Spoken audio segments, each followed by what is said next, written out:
আসসালামু আলাইকুম। The time নিউজে আপনাদের স্বাগতম। সিলেট সুনামগঞ্জ থেকে নির্বাচনী সমাবেশে বক্তব্য দিচ্ছেন জনাব তারেক রহমান। চলুন শুনি কি বলছে তারেক রহমান। এই মাঠের মধ্যে, মাঠের বাইরে উপস্থিত লাখো ভাই বোনেরা,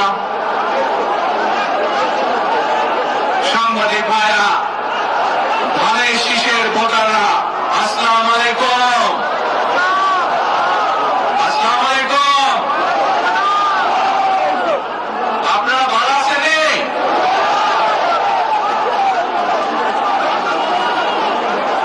আলহামদুলিল্লাহ।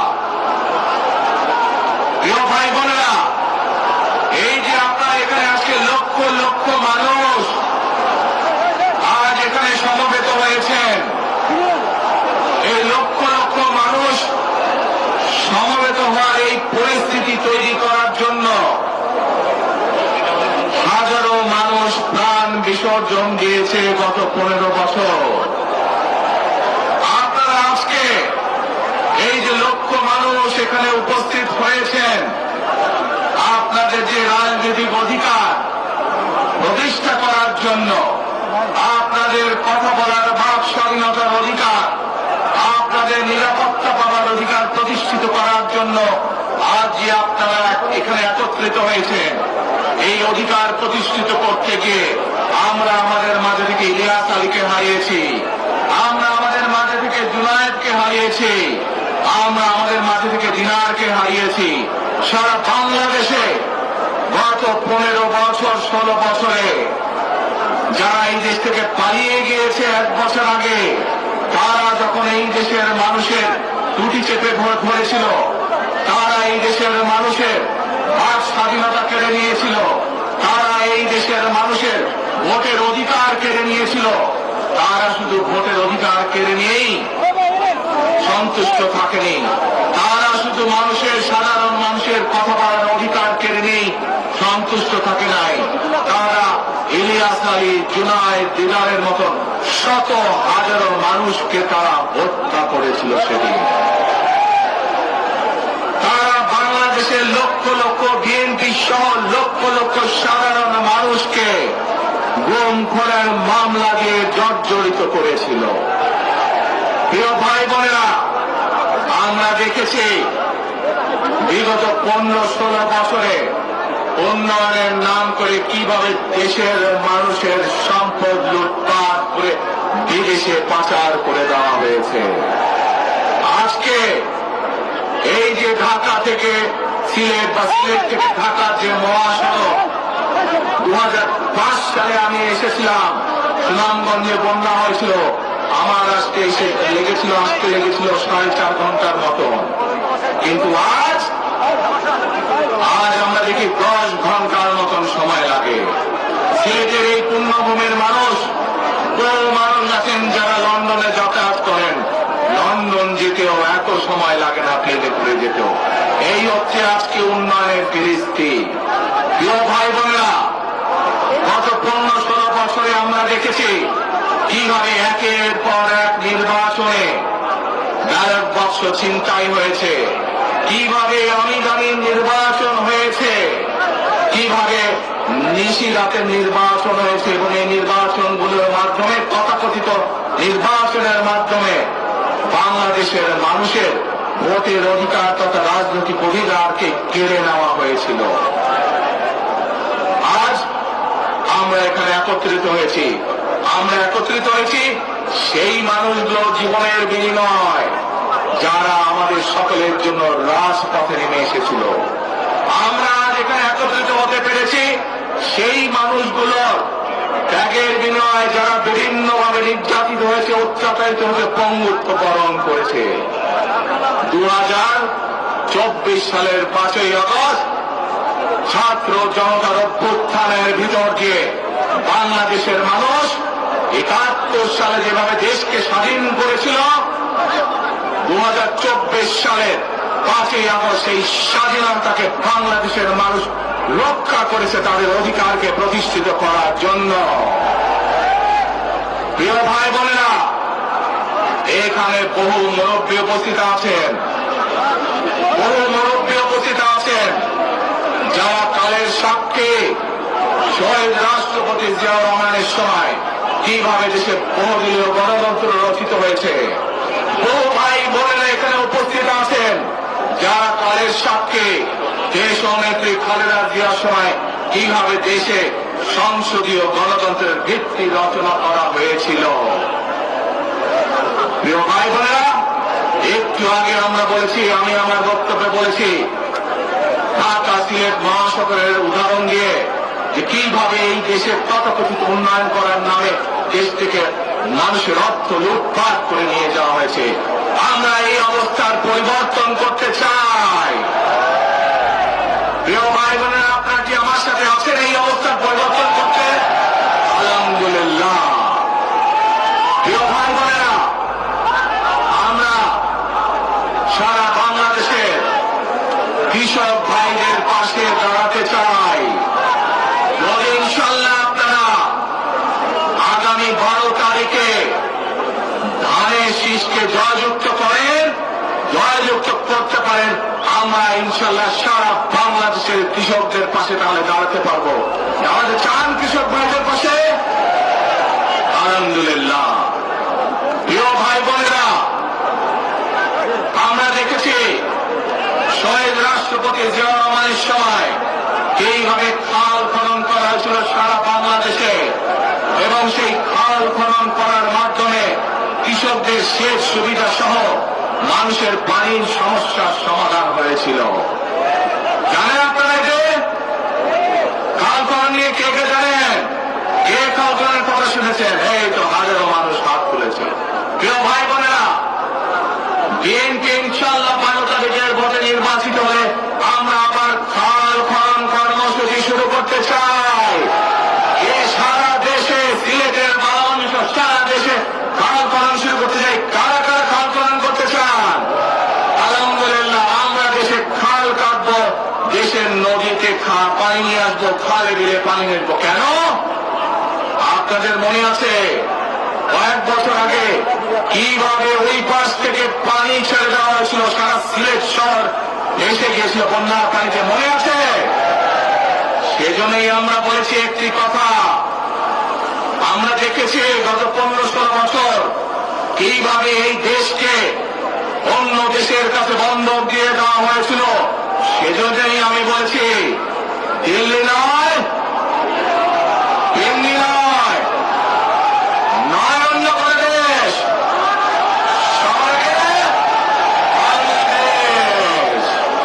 প্রিয় ভাই বোনেরা, আমি আরেকটি কথা বলেছিলাম, যখন স্বৈরাচার এই দেশের মানুষের ঘরে চেপে বসেছিল, সেই কথাটা ছিল টেক ব্যাক বাংলাদেশ। মনে আছে? যে আমরা টেক ব্যাক বাংলাদেশের অর্ধেক পথে, হাফ পথে এসে দাঁড়িয়েছি, অর্ধেক পথে এসে দাঁড়িয়েছি। দেশকে আমরা স্বৈরাচার মুক্ত করেছি, আমরা গণতন্ত্রের প্রতিষ্ঠার যাত্রা শুরু করেছি। এখনো সেই যাত্রা শুরু হয়নি। 12 তারিখে ধানের শীষকে নির্বাচিত করার মাধ্যমে গণতন্ত্রের সেই যাত্রা শুরু হবে। টেক ব্যাক বাংলাদেশ মানে শুধু গণতন্ত্রই রক্ষা নয়, এর সাথে আরো কথা আছে। ওই যে বললাম খাল খনন, ওই যে বললাম কৃষক ভাইদের পাশে দাঁড়ানো, শুধু এখানেই থেমে থাকলে চলবে না। আমাদের দেশের জনসংখ্যার অর্ধেক হচ্ছে মা বোনের, অর্থাৎ নারী সমাজ। এই মা বোনদের কাছে আমরা নির্বাচিত ইনশাল্লাহ 12 তারিখে ধানের শীষ নির্বাচিত হলে আমরা তাদের কাছে তাদেরকে স্বাবলম্বী করে গড়ে তোলার জন্য, এখানে আপনাদের যাদের সংসার আছে জানেন, স্বামী স্ত্রী দুইজনে মিলে সংসার সুন্দর হয়, যাতে আমাদের মায়েরা আপনাদের পাশে, বোনেরা আপনাদের পাশে থেকে সংসারকে সচ্ছলভাবে গড়ে তুলতে পারেন। আমরা গ্রামে গ্রামে, শহরে শহরে সকল দুস্থ পরিবার যারা আছে, মধ্যবিত্ত নিম্নমধ্য সকল পরিবার কাছে ফ্যামিলি কার্ড পৌঁছে দিতে চাই। এই ফ্যামিলি কার্ডের মাধ্যমে আপনার পরিবার, আপনার মা বা আপনার স্ত্রী, আপনার বোনের মাধ্যমে আপনার পরিবার সহযোগিতা পাবে। কিন্তু এই ফ্যামিলি কার্ডকে যদি বাস্তবায়ন করতে হয়, তাহলে কি করতে হবে? কি করতে হবে? ধানের শীষকে জয়যুক্ত করতে হবে। পারবেন ইনশাআল্লাহ। প্রিয় ভাই বোনেরা, কৃষক ভাইদেরকে যেমন কৃষি কার্ড দিতে চাই আমরা সহযোগিতা করার জন্য, মা বোনদেরকে দেশনেত্রী খালেদা জিয়া যখন দেশ পরিচালনার দায়িত্বে ছিলেন, মা বোনদেরকে বিনামূল্যে শিক্ষার ব্যবস্থা করে দিয়েছিলেন, মনে আছে? এখানে বহু মা বোন আছে সেই সময় যারা এই সুবিধা পেয়েছিলেন। আপনাদের ঘরে বহু মা বোন আছে যারা সেই সুবিধা পেয়েছিলেন। আর সেই মা বোনদেরকে আমরা ফ্যামিলি কার্ডের মাধ্যমে খালেদা জিয়ার সরকার শিক্ষার সুযোগ করে দিয়েছিলেন। আপনাদের আগামী দিনের ধানের শীষের সরকার, বিএনপি সরকার, সেই শিক্ষিত মা বোনদেরকে, সেই মা বোনদেরকে, সকল মা বোনদেরকে অর্থনৈতিক ভাবে আমরা স্বাবলম্বী করে গড়ে তুলতে চাই। প্রিয় ভাই বোনেরা, আসেন এবার টেক ব্যাক বাংলাদেশের আরেকটি কাজ বাকি আছে। সেই কাজ হচ্ছে আমাদের দেশের লক্ষ লক্ষ যুবক যুবতী অর্থাৎ তরুণ সমাজের সদস্যরা, যুব সমাজের সদস্যরা, লক্ষ লক্ষ সদস্যরা বেকার হয়ে বসে আছেন, আছে না? এই বেকারদের জন্য আমরা কর্মসংস্থান তৈরি করতে চাই। সিলেটের মানুষ আদান নিচ্ছে, আচ্ছা আদানটা হচ্ছে, আদান তো শেষ হয়ে যাবে।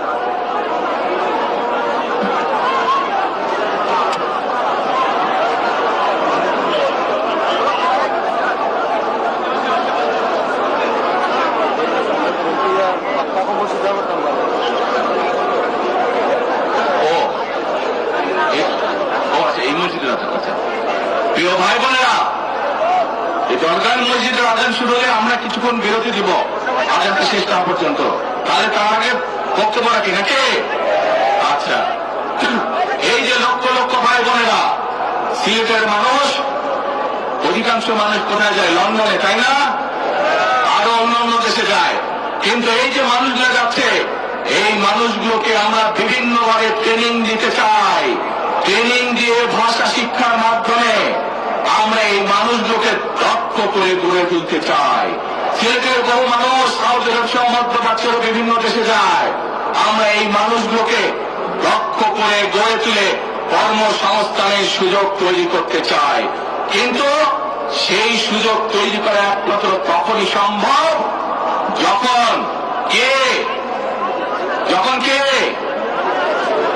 আপনার ধানের শীষকে জয়যুক্ত করতে পারবেন। কি পারবেন? যুব সমাজের কর্মসংস্থান তৈরি করতে চাই। আমার লক্ষ লক্ষ ভাই বোনেরা বেকার হয়ে বসে আছে, আমরা তাদেরকে বেকার রাখতে চাই না। আমরা তাদের জন্য কাজের সংস্থান সৃষ্টি করতে চাই, কারণ তারা যাতে স্বাবলম্বী হতে পারে। তাদেরকে বিভিন্ন বিষয়ে ট্রেনিং দিয়ে আমরা দক্ষ শ্রমিক হিসাবে গড়ে তুলতে চাই, সেটি দেশের ভেতরে, দেশের বাইরে যাতে করে তারা কর্মসংস্থানের ব্যবস্থা করতে পারে। সরকার থেকে আমরা ইনশাআল্লাহ সেই ব্যবস্থা গ্রহণ করব, যাতে সেই দক্ষ মানুষটিকে সারা পৃথিবীতে আমরা ছড়িয়ে ছিটিয়ে দিতে পারি, যাতে করে তারা স্বাবলম্বী হয়ে নিজের পায়ে দাঁড়াতে পারে।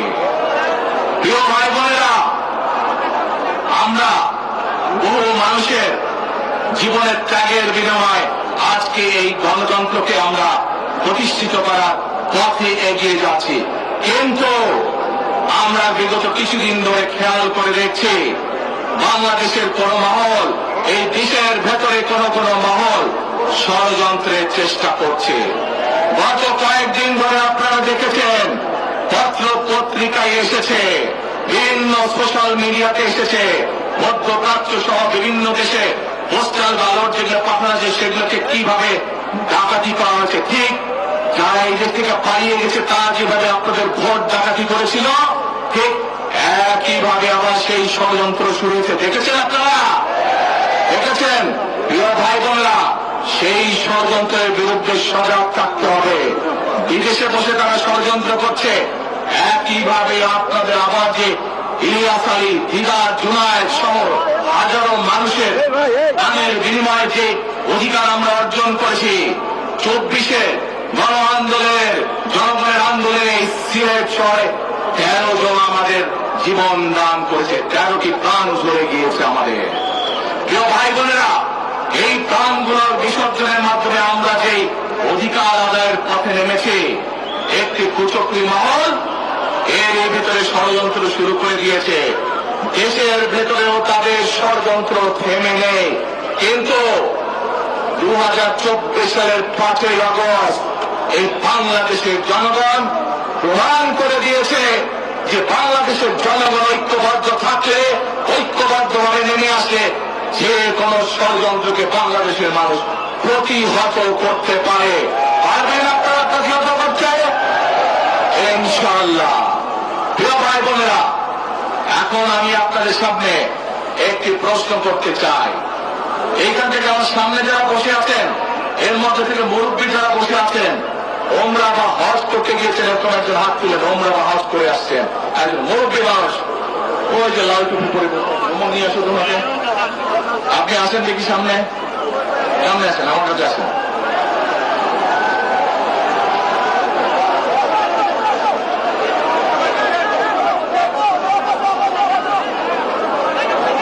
ওই যে চশমা ঝুলছে, চশমা ঝুলছে।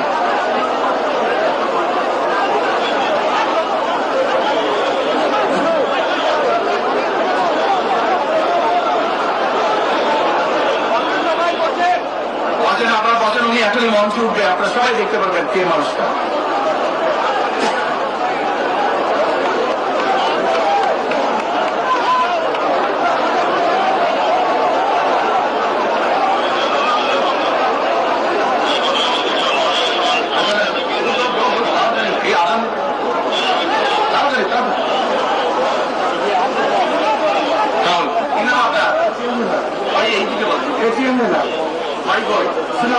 ভাই সুনামগঞ্জ, সুনামগঞ্জ কোথায়?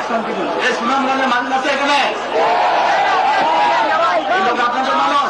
আচ্ছা, এখন বলেন কবে গেছিলেন আপনি? হজে উমরায় গেছিলেন?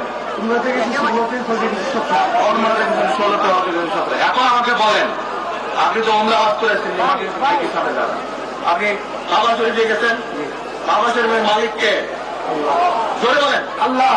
কাবা শরীফের মালিককে আল্লাহ। আল্লাহ। আমরা মুসলমান সবাই এই দিন দুনিয়ার আমরা যে পৃথিবী দেখি, পৃথিবীর মালিককে আল্লাহ। এই সূর্য নক্ষত্র যা দেখি তার মালিককে আল্লাহ। বেহেশতের মালিককে আল্লাহ। দোজখের মালিককে আল্লাহ। আপনারা সকলেই সাক্ষী দিলেন দোজখের মালিক আল্লাহ, বেহেশতের মালিক আল্লাহ, এই পৃথিবীর মালিক আল্লাহ, কাবার মালিক আল্লাহ। আরে ভাই, যেটার মালিক আল্লাহ সেটা কি অন্য কেউ যাওয়ার ক্ষমতা রাখে? রাখে না। তাহলে কি দাঁড়ালো? নির্বাচনের আগেই একটি দল এই দিব ওই দিব বলছে, টিকিট দিব বলছে না? এটার মালিক মানুষ না, সেইটার কথা যদি সে বলে এক, সেরে কি করা হচ্ছে? হচ্ছে না। যার মালিক আল্লাহ, যার অধিকার শুধু আল্লাহ একমাত্র, সবকিছুর অধিকার উপরে আল্লাহর অধিকার। কাজেই আগেই তো আপনাদেরকে ঠকাচ্ছে, নির্বাচনের পরে তাহলে কেমন ঠকান ঠকাবে আপনাদেরকে বোঝে নেবা। শুধু ঠকাচ্ছেই না মানুষকে, যারা মুসলমান তাদেরকে শিরকি করাচ্ছে তারা। নাউযুবিল্লাহ। প্রিয় ভাই বোনেরা, কেউ কেউ বলে অমুককে দেখেছি, তমুককে দেখেছি, এবার একে দেখেন। প্রিয় ভাই বোনেরা, 1971 সালের যুদ্ধ, যে যুদ্ধে লক্ষ মানুষের প্রাণের বিনিময়ে দেশ স্বাধীন হয়েছে, আমাদের এই প্রিয় মাতৃভূমি, সেই মাতৃভূমিকে স্বাধীন করার সময় অনেকের ভূমিকা আমরা দেখেছি, যাদের ভূমিকার কারণে এই দেশের লক্ষ লক্ষ ভাইয়েরা শহীদ হয়েছে, এই দেশের লক্ষ লক্ষ মা বোনেরা তাদের সম্মান হানি হয়েছে। কাজে তাদেরকে তো বাংলাদেশের মানুষের মধ্যে দেখেই নিয়েছে। এখন প্রিয় ভাই বোনেরা, এই কুফরির বিরুদ্ধে, এই হটকারিতার বিরুদ্ধে, এই মিথ্যার বিরুদ্ধে আমাদেরকে ঐক্যবদ্ধ হতে হবে। আমাদেরকে ওই যে টেক ব্যাক বাংলাদেশে থাকতে হবে। আমরা দেশকে স্বৈরাচার থেকে মুক্ত করেছি, এখন মানুষের অধিকারকে প্রতিষ্ঠিত করতে হবে। শুধু ভোট শুধু কথা বলার অধিকার প্রতিষ্ঠিত করলে হবে না, মানুষকে স্বাবলম্বী করে নিজের পায়ে গড়ে তোলার ব্যবস্থা করতে হবে। প্রত্যেকটি মানুষ, বাংলাদেশের মানুষ যাতে ঠিকভাবে ভালোভাবে খেয়ে পরে বেঁচে থাকতে পারে, প্রত্যেকটি মানুষ যাতে নিরাপদে রাস্তায় চলতে পারে, সেই ব্যবস্থা করতে হবে। সেটাই হচ্ছে টেক ব্যাক বাংলাদেশ। আমরা বিগত 15 বছর দেখেছি, অমুককে বলে এসেছি তমুককে ক্ষমতায় রাখার জন্য, বলেছিল না? সেজন্যই বলেছি দিল্লি নয়। আমরা দেখেছি যারা 71 সালে ছিল তারা কাদের সাথে লাইন দিয়েছিল, কাজে যাদের কথা একটু আগে বললাম, যারা মিথ্যা কথা বলে ঠকাচ্ছে মানুষকে, আমরা দেখেছি তাদের আস্তানা কোথায়। সেজন্যই বলেছি যেমন দিল্লি নয় তেমন পেন্ডি নয়, নয় অন্য কোন দেশ, সবার আগে বাংলাদেশ। এবং যেহেতু আমরা বিশ্বাস করি দেশের মানুষই হচ্ছে আমাদের রাজনৈতিক সকল ক্ষমতার উৎস, সেজন্যই আমরা দেশের মানুষের ভাগ্য উন্নয়নে বিশ্বাস করি। এবং সংক্ষেপে আপনাদের সাথে যে কথা বললাম, শুধু ভোট এবং কথা বলার অধিকার না, বিএনপি চায় আপনাদের দেশের মানুষকে অর্থনৈতিকভাবে স্বাবলম্বী করে তুলতে, দেশের নারী সমাজকে, মা বোনদেরকে, দেশের যুব সমাজকে, দেশের প্রত্যেকটি কৃষক সহ প্রত্যেকটি শ্রেণী পেশার মানুষকে বাংলা বিএনপি চায় আগামী দিনে ইনশাআল্লাহ সরকার গঠন করে প্রত্যেকটি মানুষকে স্বাবলম্বী করে গড়ে তুলতে। প্রিয় ভাই বোনেরা, সেজন্যই আমরা আরেকটি কথা বলি, আমরা দেখেছি কিভাবে শহীদ জিয়ার সময়, দেশে খালেদা জিয়ার সময় দেশকে আমরা এগিয়ে নিয়ে গেছিলাম। দেশে কলকারখানা তৈরি হয়েছিল, মানুষের কর্মসংস্থান হয়েছিল, দেশের মানুষ বিদেশে গিয়েছিল। সেজন্যই আমরা বলতে চাই, করব কাজ, করব দেশ, সবার আগে বাংলাদেশ। করব কাজ, করব দেশ, সবার আগে বাংলাদেশ। শেষে আবারও আপনাদের কাছ থেকে আগামী 12 তারিখে ধানের শীষের পক্ষে ভোট চেয়ে একটি কথা বলতে চাই, ইনশাআল্লাহ আগামী দিনে বিএনপি সরকার গঠিত হলে আমরা নবী করিম সাল্লাল্লাহু আলাইহি ওয়াসাল্লামের ন্যায় পরায়ণতার ভিত্তিতে ইনশাআল্লাহ দেশকে পরিচালনা করব।